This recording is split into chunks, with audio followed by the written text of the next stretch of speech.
B-25 bomber plane से छलांग लगाते वक्त 18 एक्सपीरियंस स्काई ड्राइवर को ये अंदाजा बिल्कुल भी नहीं था कि एक छोटी सी गलती इनको मौत के मुंह में धकेल देगी।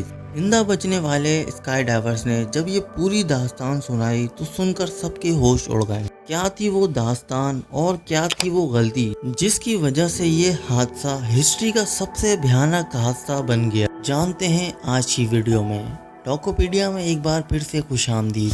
आज दुनिया इस हादसे को लेक एरी डिजास्टर के नाम से जानती है। लेक एरी डिजास्टर दरअसल एक झील की वजह से कहा जाता है। लेक एरी अमेरिका की रियासत ओहायो की चौथी बड़ी झील है, जो कि दुनिया की 11वीं सबसे बड़ी झील है। इस झील पे ये हादसा पेश आया था। दूसरी जंग अजीम में इस्तेमाल होने वाला अमेरिका का 20वीं सदी का मशहूर B-25 बॉम्बर प्लेन को एक प्राइवेट कंपनी ने खरीदा और इसे प्राइवेट एयरलाइन में मॉडिफाई किया। इस प्रोसेस के बाद इस कंपनी ने 30 स्काई ड्राइवर्स को फ्री फ्लाइट की ऑफर की। स्काई डाइविंग के शौकीन एक्सपीरियंस स्काई ड्राइवर ने इस ऑफर के लिए अप्लाई किया, मगर प्लान में जगह की कमी की वजह से सिर्फ 20 अफराद को ही बिठाया गया। प्लान ये था कि जहाज को ओरेंटर एयरपोर्ट से टेक ऑफ करके गोल गोल घूमता हुआ 20,000 फीट ऊंचाई तक ले जाया जाएगा और इस एयरपोर्ट पर आकर 16 डाइवर्स को ड्रॉप करेगा और दोबारा आसमान पर जाएगा और अब की बार 30,000 फीट की ऊंचाई तक जाएगा और आखिर में 2 स्काई ड्राइवर को ड्रॉप करेगा।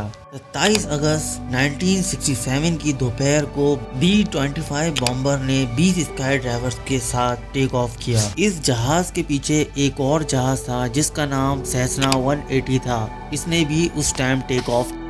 प्लान का मकसद था 30,000 फीट की ऊंचाई पर रहकर इसके स्काई ड्राइवर्स की छलांग की वीडियो बनाना। B-25 बॉम्बर प्लेन में मौजूद सारे डाइवर्स एक्साइटेड थे, मगर वो अपनी मौत से बेखबर थे। B-25 प्लेन गोल गोल घूमता हुआ 20,000 फीट की ऊंचाई पर जा रहा था, मगर जहाज के ऊपर पहुंचते पहुंचते मौसम खराब होने लगा। दोनों जहाज कंट्रोल टावर से जुड़े अपनी अपनी मंजिल की तरफ बढ़ रहे थे। फाइनली 60 मिनट के बाद बॉम्बर प्लेन 20,000 फीट तक की ऊंचाई पर पहुंचा। उसके बाद पायलट ने कंट्रोल टावर से अपनी लोकेशन मालूम की। क्योंकि 20वीं सदी में जीपीएस नहीं था, इसलिए अगर मौसम खराब हो तो पायलट को कंट्रोल टावर से मदद लेनी पड़ती थी। B-25 प्लेन को कंट्रोल टावर से पता चला कि इनका जहाज ओरेंटर एयरपोर्ट से 9 किलोमीटर दूर है। इसके साथ दूसरा जहाज सेसना 180 भी बॉम्बर प्लेन के पीछे पहुंच चुका था, मगर मौसम की खराबी की वजह से इसे वो प्लेन नजर नहीं आया। लिहाजा सेसना 180 ने भी कंट्रोल टावर से B-25 प्लेन की लोकेशन मालूम करने की कोशिश की।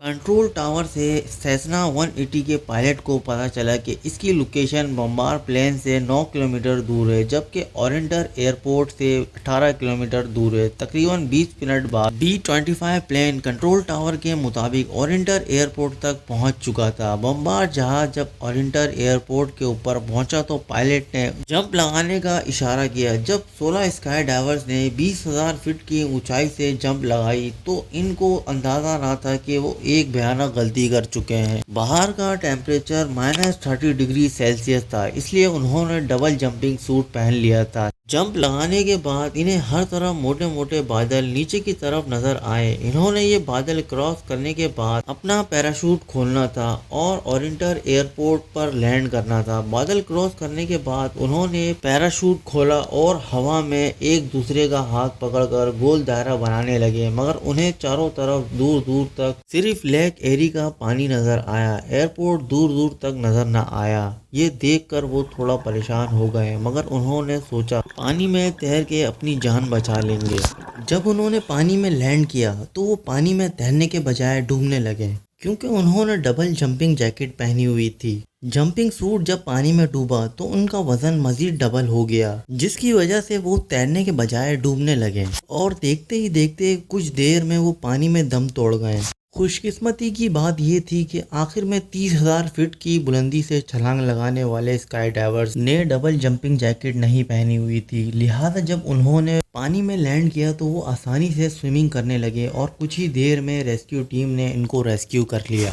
اس انسیڈنٹ نے دنیا بھر میں ہلچل مچا دی تھی۔ اس حادثے کی وجہ جاننے کے لیے ایک انویسٹیگیشن ٹیم بنائی گئی۔ آخر انہیں کس لوکیشن سے ڈراپ کیا گیا اور کس کی غلطی تھی؟ کنٹرول ٹاور نے بتایا کہ جب بمبار پلین سے اسکائی ڈائیورز نے چھلانگ لگائی تو وہ اورینٹر ایئرپورٹ کے اوپر 9 کلومیٹر کے فاصلے پر تھے، جبکہ ATC کا ماننا تھا کہ تیز ہواؤں کی وجہ سے اسکائی ڈائیورز اپنی ایگزٹ لوکیشن سے 20 کلومیٹر دور ہو گئے تھے۔ یہ تو ATC کی رپورٹ تھی، مگر جب ایکسپرٹ نے ہوا کی اسپیڈ، ڈائیونگ کی اونچائی سے کیلکولیشن کی تو انہیں معلوم ہوا کہ ڈائیورز زیادہ سے زیادہ 5 کلومیٹر ہی دور ہو سکتے تھے، یعنی ATC کے بیان میں کچھ گڑبڑ تھی، جبکہ دونوں جہازوں کے پائلٹ کا کہنا تھا کہ انہیں ان کی لوکیشن ہی غلط بتائی گئی تھی۔ لہٰذا جب اس کی انویسٹیگیشن کی گئی تو پتہ چلا دونوں جہازوں نے اپنی ایگزٹ لوکیشن پوچھی، تب کنٹرول ٹاور کی شفٹ تبدیل ہوئی تھی اور دوسرے کنٹرولرز نے انہیں جو لوکیشن بتائی اس میں گڑبڑ ہو گئی تھی۔